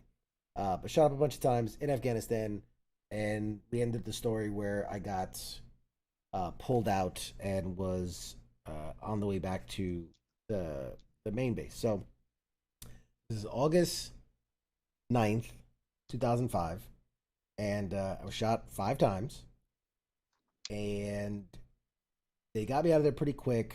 Flew back to to our base, tiny little OP called Organy in Paktika province, and literally, like, this is not a medical. I mean, I showed the pictures last time. I don't know. Do I still have the pictures? Let's see if I still have the pictures. I don't know if I still have the pictures. That's fine. But yeah, actually, I kind of still do have the pictures. Here, I'll flash them. Warning, they can be graphic, but I've blurred over the most graphic parts, so just fair warning. Oh shoot, that is wrong. Sorry, it's playing the thing. My bad. There we go. So yeah, there's the Purple Heart that Radar was talking about. So I got pulled out, got to the main base, It's a mud hut. I mean, it really, that's what it was. It was a mud hut on the side of an airfield. They immediately put me under. I stayed awake. I stayed awake the whole time from when I got shot to when they rushed me into this mud hut surgery. I was awake and aware. They had to knock me out for the surgery, and I never forget that. Like as they're putting me on the bed and everything, I had his buddy who's a medic. He's the one that took the pictures you're gonna see. Um, he looked at me and I asked him. I said, "Hey man, how bad is it?" And he kind of just looked at me, and they put the mask over my face, and he kind of just shook his head like, "This ain't good." And man, that is not the last thing you want to see when they're knocking you out before surgery, because that is the last memory I have before they knocked me out. Was just him kind of lowering his head all solemn like and shaking it. And yeah, so you can see these pictures are literally maybe, I don't know, 15, 20 minutes after I'd been shot. And this is them, in a mud hut, just kind of ripping me open to try to pull out the damage and put me back together more or less. And it was a mess. It was a mess. I woke up 3 days later, and I was now in Bagram, the main base in Afghanistan, which was very far from where our base was. I'd been unconscious the whole time. I'd obviously been intubated and catheterized and all these other things. Couldn't really move, couldn't really talk. Woke up and I had somebody I recognized. They like posted a guy that I would have recognized when I woke up. Somebody I knew, and it was actually, I think he was our FO. He was our FO. He happened to be there, and and he looked at me. He's like, "Hey, you're okay. We got you. Or, you're safe. You're in Bagram, blah blah blah," and calm me down. And so don't try to talk. You're intubated. They have breathing tubes in you. And so I was there for a couple of hours, and once I was kind of awake and aware of what was happening, they came in and they I don't know what do you call it when they remove intubation? They intubated me. Sure, something like that. Unintubated me. I don't know. All I know, they pulled a magic trick where they just kept pulling this hose out of my mouth. Very if you don't, it's not a fun. Doesn't feel good. But afterwards, they told me what was going on and how extubate. Thank you, extubate. Look at that. You guys are on the ball. Two of y'all. Extubate. They extubated me. That just sounds dirty. They extubated me. It does sound dirty, doesn't it? So yeah, so that was that. I was in Bagram for, I want to say it was a day or two, and they told me that, look, we're caused de-intubification. Yeah, so they sent me from Bagram in Afghanistan to Landstuhl Medical Regional whatever medical area in Germany. So I was there, and then I was only there for 5 or 6 days because I got there and they're like, "There's nothing we can do for you. Like, you're just too effed up. There's nothing we can do for you." But I'll tell a funny quick side story of my short time in Bagram. Not Bagram, Landstuhl. At that point, I'd been in country of Afghanistan for 6 months. I had not seen a woman in a long time. It had been about 6 months because we were like way out there. And I think I'd seen one woman. It was like CIA people had come through for something, and they had a chick, and we were just like, "Oh my god!" Anyway, so I'm in Landstuhl, and I was heavily medicated. I was very heavily medicated, so I was kind of in and out of consciousness for a lot of it. I wasn't intubated, which was good, but I still had a catheter in, obviously, because I couldn't get out of bed. Both my arms are completely shattered and in cast, and I was in no shape to move around. And I think it was the second or third day I was there. I came out of one of my many mini comas, and walking into the room. Now, again, I'm sure it was my drug-filled mind, on top of the fact that I hadn't seen a woman in a long time, but the most gorgeous woman walked into my room. Like, straight... Second most gorgeous. I'm no. Your wife might be listening. At this time in my life, the most gorgeous woman I had ever seen walks into my room. And like straight up like an angel, like light was hitting her from behind. So there was like a halo of light. I don't want to sound misogynistic or anything, but well proportionate in the right areas, we'll say. Blonde, blue eyes, just gorgeous, gorgeous, gorgeous, gorgeous woman. And she came into the room, and how do I put this delicately? I had a reaction. I had a reaction that when you have a catheter in is not recommended. It's like having barbed wire running through you. It doesn't feel good. And so I immediately was like, oh, as this pain just ripped through my groin. And so I kind of like doubled over and I'm like, and this poor woman comes running over. She goes, oh my God, are you okay? She was German, obviously, because she lived there and worked there. And starts like stroking my back and like telling me like, oh, just breathe. You're going to be okay. And blah, blah, blah. And I'm just like, and she's like, look, relax. We have to give you your sponge bath. And now double pain as it got worse. And so I start screaming like, get the out, get out, get out. This poor woman who's just trying to do her job and just trying to comfort me at my time. And I'm just screaming bloody murder in her face and like left the room crying. Never did see her again.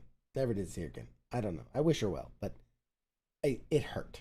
It hurt. So that was that. A couple days later, they finally get me on a plane, C-130, C-17, whatever. I don't know. I was in and out of consciousness.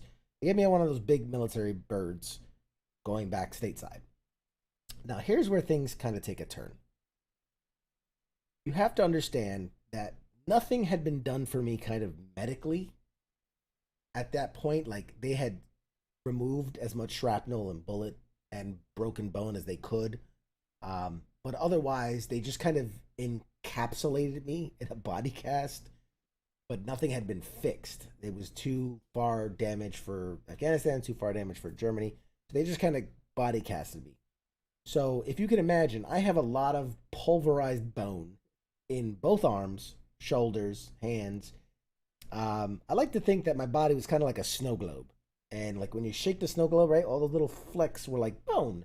Shards of broken, pointy bone inside my body. So what happened is, anybody that's been on a C-17 or C-130, they're not pleasant to ride in on the best of circumstances. So here I am on this flight back stateside. And again, this is not a medical flight. I just happened to be a medical passenger in the back of this plane while they had like people PCSing and people traveling back and forth. And like I had a little privacy curtain. I don't remember this. This is all secondhand knowledge. But apparently, very soon after takeoff, I was in a lot of pain. Because, you know, rumbly, bumbly airplane was shaking up my little snow globe of broken bone inside of me. And it hurt a lot. And so I blacked out in pain. But in my blackout, I was still screaming as if somebody were sawing me in half. And so they started medicating me because I was terrifying the passengers of the plane, small families and things. And so they kept medicating me and kept medicating me and kept medicating me until I quieted down. Now, again, I was blacked out. I don't remember any of this. But apparently I was heavily, heavily, heavily sedated by this,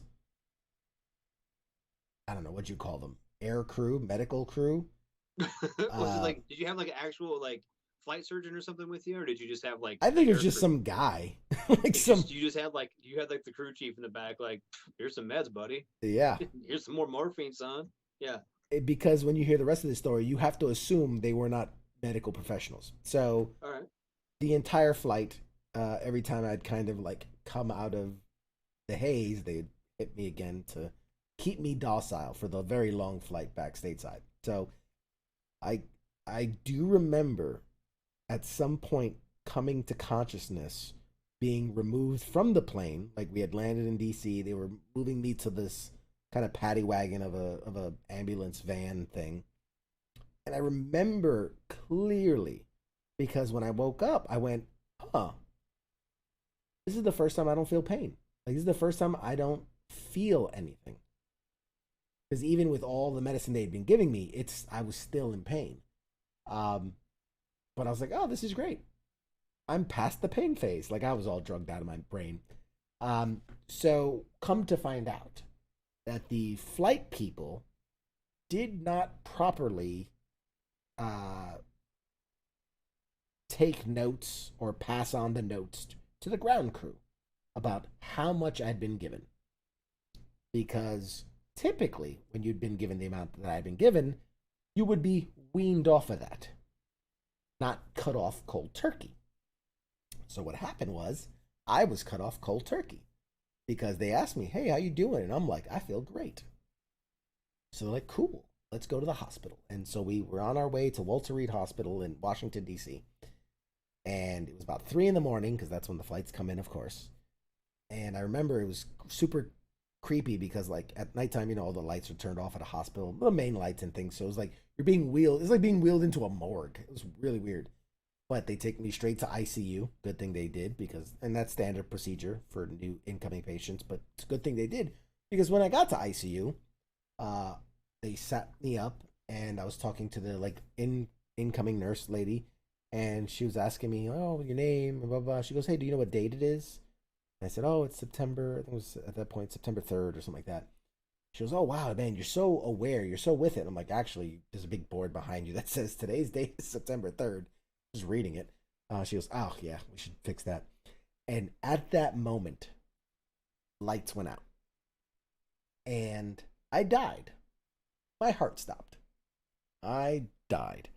And people always ask me, what was the experience like? Was it, out of body? Did you see the light? Did you go to heaven? All these different things. Sorry, no. For me, the best way I can describe to you what it was like for me is like lights went off, lights came back on, but I was in a different place. And so it's like if you were watching a movie and it's a very slow romantic scene or some type of quiet talking scene, and then like you sat on the remote and then you just got thrown into the middle of a car chase scene with explosions. That's what it was like. Because I was talking to this lady, lights were all kind of dim, then it was quiet, nobody, it was dead quiet around the place. And it was like the lights went off and then the lights came back on. I'm on my back, surrounded by like 12 staff. I see the dude with like the paddles, and they're like beep, and I bugged out. I flipped crazy. Banana pants went nuts. I actually kicked somebody in the face and broke their nose. I still feel really bad about that. But it turns out they had hit me with adrenaline too, so kind of not my fault. I came up little more aggressively. And they had hit me like 3 times with the paddles, and somebody told me later like that was the last attempt they were gonna make. Like they did one last jolt, and that's what brought me back. And so yeah, apparently I was dead for like 4 or 5 minutes because she said, the lady said that like I just kind of went out, and she tried to wake me. Then she did the code blue, and by the time everybody comes running and start the work, it'd been about 4 or 5 minutes. And so no adverse effects as far as I can tell. It was strange. And so I was in ICU for about 6 or 7 days where they monitored me, make sure, and they found out what had happened, and like because they tried to figure out why the hell did I code, and they found out it. From there, I was an inpatient for about 6 months. So those first 6 months, I had about 40 surgeries. I had surgeries on my hands. Can't really see them, but scars all over my hands. My inside of my arms, my shoulder, my back, this arm, here, here. Okay, can't even see it. Here. I had work done on my hands. Basically, the extent of my injuries were I'd lost a finger. I had gotten shot in my chest, which had broken most of my ribs and collapsed my lung. Shot in the gut. That one didn't do that much damage. The one that went through my shoulder, which completely shattered my clavicle and took my entire shoulder with it, had been pulverized. And then the one that got me in the bicep right there, which shattered the bone here, never exited. So that was good. So I was pretty bad. It was pretty banged up pretty bad. So I had rods and plates and screws, and they rebuilt my shoulder and had to have tendon transfers and nerve transfers and all this and all that. Still to this day, I have pretty extensive nerve damage in my hands and my arms. I just actually not too long ago, a couple months ago, I had my shoulder redone because I had very limited, like even now it's very stiff. You can see I can't really raise it over my head too much, like a normal shoulder like that. That's as high as I go, but that's better than what it was before. It was like I couldn't go past that, so now I've got that much. That's nice.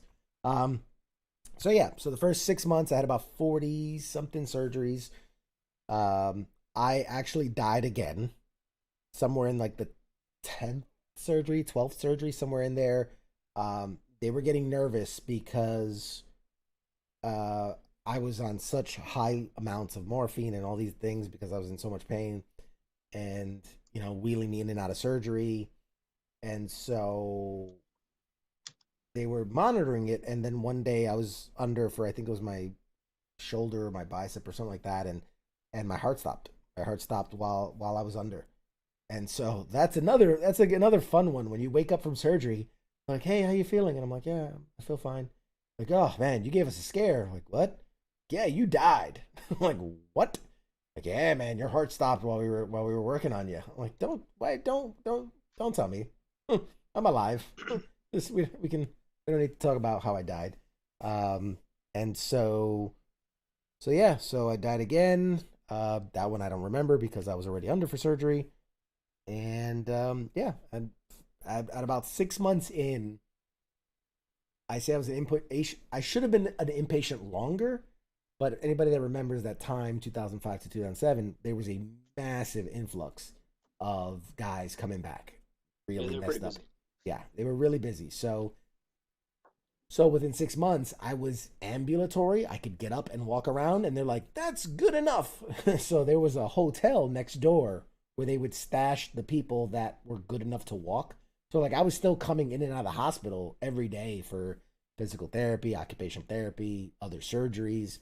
But they needed the bed for more critical guys at that time. And so I spent the next year and a half after that as an outpatient, kind of coming and going, having surgeries, doing therapies multiple times a day. It was a long process. I didn't mention too that when I first got to the hospital and I was in the ICU, I talked to an Army doctor and I said, "Hey man, don't BS me. What are my odds here? I'm really damaged. I know that. What are my odds?" And he told me the honest truth is there's a 60% chance you're going to lose one of your arms and a 40% chance you're going to lose both your arms. That's what he told me. Which that stayed with me forever. And I asked him, I said, is there anything I can do about it? Like, what can I do? And he goes, nothing. And it's really just how well can you heal? We're going to do the surgeries, you just do your therapies and hope that your body heals. A lot of the stuff they did was kind of like experimental. They did some tendon transfers and some nerve grafts and things like that were kind of, they were like, well, in theory, it should work. Or worst case scenario, or it won't. You're in before. Exactly. Yeah. Yep. And then I remember the most weird conversation I had with a doctor was that he said, "Hey, listen, so you have this radial nerve damage in your hand, and it's causing you to lose sensation, but also lose mobility. So I couldn't do like this, my hand before, because I'd lost all the feeling and all the ability in the hand. And so he goes, well, we can do this tendon transfer. There's two different ones we can do. If we do one, there's a high likelihood that you'll regain all the sensation in your hand. And if we do the other, there's a high likelihood that you'll gain the mobility of your hand. I said, well, why can't we do both? Because those seem important. And he goes, well, it uses the same tendon, so you can only do one. So obviously, I went with mobility and dexterity versus feeling. So I still have large portions of my hand, in this hand and in this hand, that I have no feeling and things like that. It is what it is. So, yeah. So that's that. And then I spent 2 years in the hospital. And then in 2007. Did they give you an Xbox? No, they did not.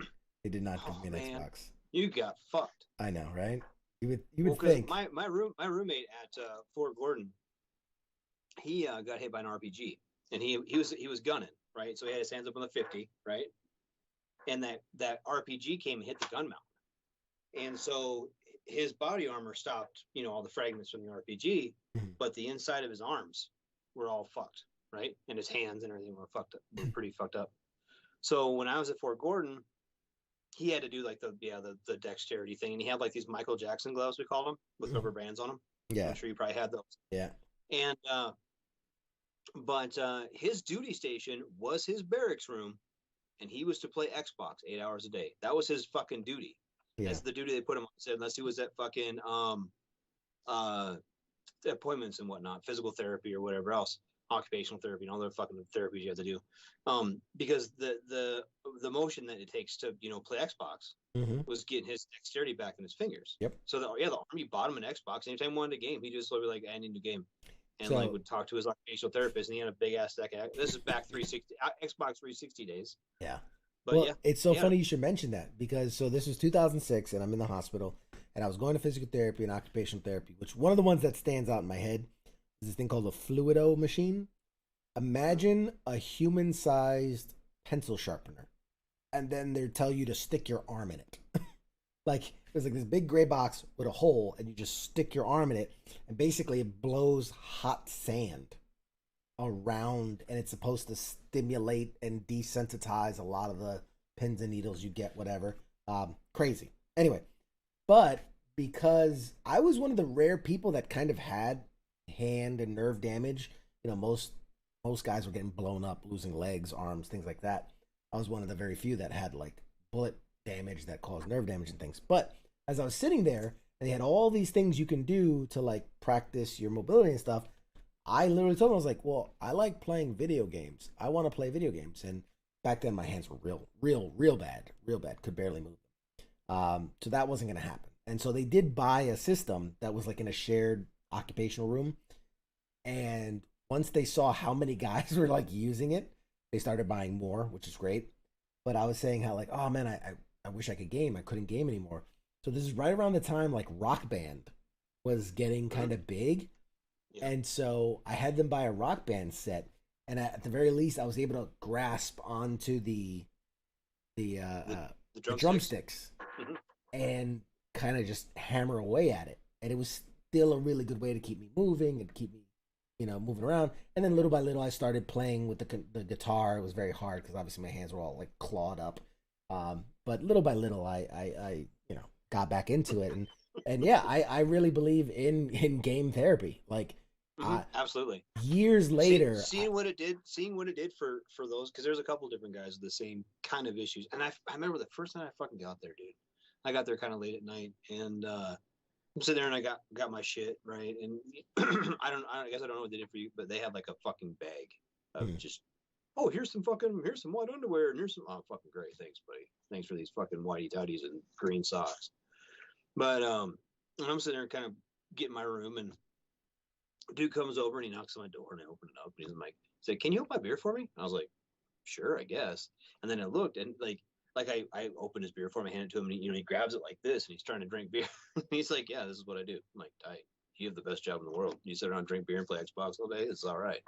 But yeah, he couldn't do like the motion to open the can, or didn't have. He could put his finger and didn't have the strength. Yeah, yeah, because that's it's part dexterity, it's part strength, it's all these things. And yeah, so that was a big thing for me. I remember seeing a therapist or a physical therapist years later, and they're like, "Wow, you've regained so much control," and like based on the documents of where you were at, it's a miracle to see how far you've come and being able to use your hands and things. So I played a lot of video games. The first 2 or 3 years after, I played a lot of video games, and that helped get me as much as I'm still not perfect. I mean, you see my fingers will still lock up. There you go. It'll still like lock up and things, but I'll take what I can get. Okay, that's way better than the alternative. I'm actually alternative, yeah. Really surprised by seeing the damage done that you didn't lose an arm, dude. Yeah, that's fucking crazy. It's the one. So where my shoulder is, you can see the entire shoulder's been rebuilt. Like there was nothing in there.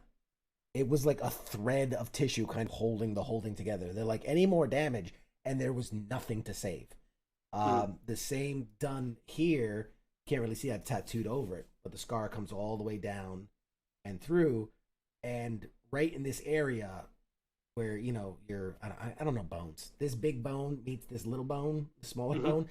Like there was so little left. They were like, it was like a toothpick holding everything together, and they're like, any more damage at that point, they're like, if I remember the first year, they're like, look, if you got to be careful, because if you even bump this arm, it's gonna break, and there'll be nothing left we'll just have to cut that off. Like there'll be nothing left. So yeah, it's a miracle, and I'm grateful every day. I see Jim said I should get a Grim Reaper tattoo for every time I died. Yeah, I mean that'd be 2, and I don't plan on surviving the next one. So next time I die, I'm sticking with it. I'm not a quitter. I'm gonna next one. Next one's permanent. I'm sticking with it. I'm not coming back on the next one. So there you go. Yeah, you gotta come back. No, I got kids and like wife and stuff, and yeah, I've gotten more chances than most people.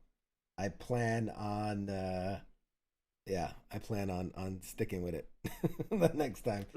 Jim, I'm gonna get 2, and then when I die, I'll have the mortician tattoo a 3rd one and be like, game over. Oh my god, was it like a campaign ribbon? You gotta get like a fucking little nick. Like the old 8-bit games where you started with 3 lives, right? So I want to get like the 3 lives, and then X out one, X out the second one, and when I die the next time, the mortician has to X out the last one, and then write game over. There you go. That's so like bad. It's so horrible. But yeah, so there you go. That's the end of, and obviously that takes us up to 2 years later, where I medically retired. They said, okay, you're as good as you're gonna get. You've been medically retired, and now another day. I'll tell you part 3 of the story, in which how I went from medically retiring and going through like the worst possible depression, anxiety, PTSD, deep dark hole, and kind of how I got out of that. And I can tell the story how I met my wife, which everyone says is such a beautiful love story that it should be made into a movie or a book or something. So I could tell that story. I could tell the story of, how I started doing stand-up comedy, how I got here to WTF Nation Radio. Oh, your story about coming here is probably way better than mine. You're like, I saw honestly a thing, and I applaud. No, like that's legit what happened. I drove, right? I drove truck for the county. I drove plow truck, and I got sick of listening to radio. I don't know. Radio is fucking dumb. And so I don't even know how I was a fan of the web page or the Facebook page, the main page. And I opened up Apple iTunes. I was like, my buddy of mine was like, yeah, this is the podcast. Podcasts are amazing. I'm like, okay, I'll listen to the podcast. And U.S. Army WTF moments popped up on my For You list or whatever. And so I started listening, and people who aren't here anymore. I used to listen to their shows. I remember listening to Sergeant's Time with Ice and stuff. And but it was a Monday edition night. So it was Tuesday at work, and the Monday edition, they, podcast was up the next day or whatever. And I was kind of listening to it and blah, blah, blah, blah, blah, and going through all of it. And I'm driving. And fucking Flash was like, yeah, you should, anybody who wants a shot, you should apply. Here's how you apply. Go to the website, do this, blah, blah. Okay, yeah, whatever. And I started listening to the show live at night, right? And because I'd be fucking around the house, whatever, and I was like, let's do it live. Because I heard like the host interacting with the people, right, and like Jay Reddy like talking to people and like fucking all kinds of cool shit happening. I was like, I'll be part of the cool shit, right? So I started listening to it live, and I was like, yeah, this is fun, blah blah blah. And then Flash kept kind of harping on this, like, yeah, if you want to join our team, here's how you apply, and blah blah blah blah blah blah blah. And I was like, this sounds fun. I could probably do that. And I was drinking. And so I had a couple beers in me, and I was like, why the fuck not? So I filled out the application and sent it in, and didn't think much of it because I was drinking. And I don't know, a couple weeks later, I'm listening, and Ice was like, yeah, Jake Ford, you should call in. And I was like, all right, fine, tight. So I called in, and he's like, yeah, you don't sound like a retard. You want to be part of the show? Basically is how it came out. And I was like, all right, cool, I can do this. And yeah, did the rounds with all the I co-hosted for just about everybody at the time. Right when I came in, Jay Reddy had 2 more shows right before I ended. Like when I came on, Jay Reddy was kind of going off. And yeah, Heath, what equipment do you want, buddy? Because to co-host, you really don't need anything. Honestly. To co-host, you really don't need you need a computer. You need a computer and a microphone and earbuds. That's it to co-host. Maybe not even. So a peek behind the curtain, our co-hosts dial in via Skype. So any device that you have that could connect to Skype, obviously, you sound better if you have a microphone, you sound better if you have headphones, you sound better. But realistically, you could call in on the phone and do the co-hosting thing. I wouldn't want to. But I mean, honestly, okay, this is what I started out with. I started out with the notebook computer, Galaxy Note computer. Yeah, not Galaxy. You know how about the whatever, the little one, but didn't even have a camera. I had it. I didn't do camera at first. Yeah, I didn't do camera. Just audio, and I had just my regular Apple. Came with my phone earbuds and plugged those into the earphone, and then I had I didn't use the mic on them. I had an actual microphone. Yeah. But I actually started out in my garage. Because the kids are loud, and and so that's how I did that, and then I built actually a really nice computer because I'm planning on hosting. So I actually have 2 towers and 3 monitors in front of me now, and a mixer and all that stuff. But if you just want to co-host, dude, you basically need a rotary cell phone to actually kind of work if you wanted. Honestly, we're always looking for more co-hosts. If any of you guys are out here and are like, I could do this, I could sit there and shoot the shit and bullshit with the guys and find this stuff fascinating or want to get involved, we're always looking for co-host. Go to the page, throw in a contact, say, hey guys, I'd like to be considered for a co-host. I watch, I could do that, and come on down. Yeah. We're always looking for more co-hosts. Schedule. No, I don't want to schedule one team. www.wtfnationradio.com. But I'm trying. There's a. Where is it on contacts? I think you just do. Go on the W. Here, I got the. I got the thing here. It's like contact@wtfnationradio.com. I think that's the email. Oh. It's that's just the email. You can go to, what is that? See, any idiot can do Go to the webpage. co-hosting. It says contact us, says join our team. I'm trying to copy. There we go. I mean, if this guy can do it, anybody can do it. Like I'm half stupid and 3/4 an R word. Well, I can't use it. We don't know how to mixer anymore. But yeah, click on. I'm pasting the link. Yep. And we're always in need of a few good men. Yeah, or women, honestly. Or women. If you, like I said, to be a co-host, you really don't need a whole lot. You need a rudimentary microphone, some sort of electronic device, and it okay. We are all volunteers. This isn't paid, so you have to be able to volunteer some of your time. But like some people, like, I mean, when you see a cool news article, we share news articles with each other because it might help. You know, some might see a cool Marvel thing and they share it with us, or you know, we'll see something cool Army stuff, and so we'll share it with Ice so he can have it on Sergeant's time or whatever. We all work together. We're a team, and it is like, how do we say that? Like, we help other people too. Like when people are like, oh, I'm having trouble with the VA. Well, obviously CQ and I both have fought the VA to get our medical retirement stuff, right? So I have people have called me, people have like texted me and got a hold of me, like, hey, I'm having trouble with this, can you give me, you know, and so we're here to help you guys. That's what we do. We do this, we talk and we bullshit for a couple hours every Tuesday, but we're here to help other veterans. Yeah. And so, like, telling our stories, you know, CQ getting in depth and me giving the Reader's Digest version of my story, if that helps somebody, that's what I'm here for. Yeah. You know what I mean? It's like someone can relate to us and like, hey, yeah, you're not all alone. in all, like, that's the point. Everyone's service is different, right? Everyone had different experiences in the service, right? But we all served, and we're all here. We're all brothers and sisters in that. We're all here to help each other, right? So why not, if you can? So I don't know, like if you want to help out, great.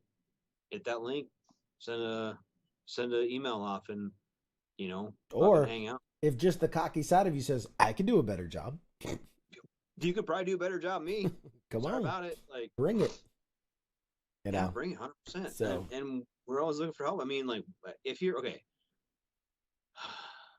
if you can't make the commitment, like, don't be a dick. Like, I made a commitment to do this every Tuesday night. So CQ, right? We're here, like, we are a team and we rely on each other. But you know, if you can do it, come on, let's do it. Do it with me, 100%. Pretty soon, I'll have my own show. CQ's gonna need a co-host. I'm gonna need a co-host. Like, we need all kind of co-hosts. Yep. We need people to help out. So it'd be great. This station, this show, and this station are gonna continue to grow. A lot of good things coming. Good things coming. We got some big plans. Big plans. Ice is gonna be back soon. If he's listening, hey Ice. He's gonna be back soon, and we have so many cool, exciting things planned. We're growing the station. We're gonna get more shows. We're gonna need more hosts. We're gonna need more co-hosts. You know, we're gonna need a bigger staff. Shout out real quick to all the staff. Like, you guys see me, you see Radar, you see Ice, or you hear Ice, you see you know, Spanky and Kaz. But there's so many people behind the scenes that you don't see. Our schedulers, our graphics team, our social media team. There's so many people you guys don't get to see that do an incredible job at WTF Nation Radio and really do. U.S. Army with the F moments. What the fuck? We cuss for 2 hours straight. You can't say what the fuck moments. I don't know. Really? I feel like I hit a quota after a certain amount. Yeah. Anyway. But we really, honestly, like, there are so many people you don't know how many people are behind us that really, really, really, you know, farm memes for us and fucking like, and we all a team, and I don't know, I find stupid memes and put them on there too, but we all really do work together, and there's dozens of people that aren't on the radio but are there, and we couldn't do this without them, 100%. Yeah, for sure. So, but anyway, I think we've been rambling on enough. We have. It's getting to that time. Mr. Radar, Yes. Will you do us the honors of letting the folks at home know what is a typical week, here at WTF Nation Radio? Well, you have been listening. On U.S. Army WTF Moments and WTF Nation Radio and all of our affiliate programs and everything else. You listen to Pop Culture Warrior with CQ and Radar. It's Tuesday. That's what we do. Tomorrow night, Wednesday, traditionally, a Donza Day, a day of no scheduled activities. Wednesday is a day to regroup and love ourselves a little bit. Thursday night, typically, we have Sergeant's Time with Ice and Spanky. Talking about all things Army, big Army, National Guard, reserves, fucking reserve retirees, all the things. The Army has a lot of things going on, and we like to keep you guys involved and get some feedback from y'all. That's what Sergeant's Time is about. Friday Night Freedom, FNF, if you will. Kaz and Pookie, bringing you all kinds of cool, different, eclectic stories. They are on it. They are funny. They are fun to be around. They are intelligent. They're everything that you want in a radio podcast host and co-host. They're great people. They're on every Friday. Saturday, Sunday, weekend, days off. We take them. You guys take them too. Enjoy your weekend. Hang out with your fam a little bit. This weekend, I have to go watch my son play soccer. Monday night, after our little weekend, the Monday edition, Ice and Flash typically do that. Still on vacation. Summer vacation's winding down. Ice is coming back soon with bigger and better things. Just, it's going to be amazing. Monday editions are Monday, hence the name. Then, after Monday, comes Tuesday, and Tuesday is Pop Culture Warrior with CQ, my man in the blue shirt and the black hat, and me, hanging out in my bunker every Tuesday. Outstanding. Real quick, thank you guys for tuning in. Next week, we're back to our regularly scheduled programming, and we have a phenomenal guest coming on. The amazing Anastasia Washington will be on Pop Culture Warrior with me and Radar. She is a man, there's so many things. She's a comedian, actress, podcaster, writer, director, singer, Comic-Con panelist, dance hall queen. I mean, she's done it all in the pop culture world. So that's going to be a phenomenal interview. And then the next couple of weeks, I mean, we are blessed. The week after, September 7th, mark your freaking calendars. Do you know who we have coming on, Mr. Radar? No. Someone I am a huge fan of, Chad Daniels. And if you don't know that name, first, shame on you. Second, YouTube him. He is a phenomenal comedian. This dude is hysterical. Some of my favorite jokes ever have come from Chad Daniels.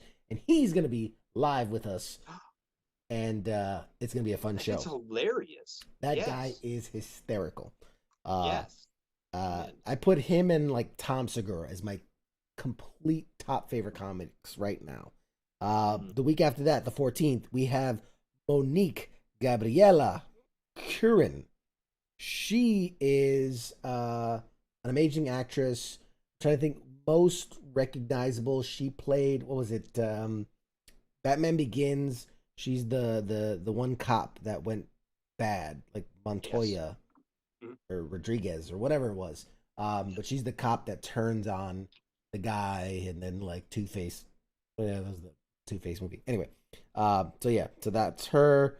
And then the week after, we have Lauren Tom, if you watched Friends back in the day, she was Julie. She was the girl that Ross dated for about 7 episodes and eventually dumped to get with Rachel. So she played Julie. She also done a ton of voice work. If you watch Batman Beyond, futuristic Batman, she was the girlfriend of Terry McGinnis. So she was one of the main characters. That was her voice. So yeah, she'll be coming on the 21st or whatever it was. So next couple weeks we have phenomenal guests. So mark your calendars, Tuesday nights. If you want to miss the first hour, I don't blame you. I really don't. It's just me talking. But the second hours, it's me talking too. Well, yeah, I don't blame you if you want to miss the first one. It's mostly Radar talking. So I'd skip that if I were you too. It's Radar's harebrained ideas about mutants and all kinds of things. Mutants and Mephistos and all the things. Yeah. And now all of a sudden, coming to fruition, isn't it? But the next couple of weeks we're gonna have some absolutely phenomenal guests. And guys, when I tell you buckle up, because it's literally just gonna keep getting better and better as we go forward. So I'm very excited. Fingers crossed, we're in the running once again for the entertainment podcast of the year, and we'll find out. I think in October. I think it's October we find out. So we'll see. Yeah, absolutely. But we made the top 10. Yay! Dude, I'm fucking excited about it. How exciting what's going to happen? Nothing. It's going to be great. The worst that's going to happen is we're going to get another small little tiny trophy that says nominated for best entertainment podcast. So anyway, guys, once again, thank you for joining us. This has been Pop Culture Warrior. That guy's Radar. I'm CQ. We'll see you next week. Shots.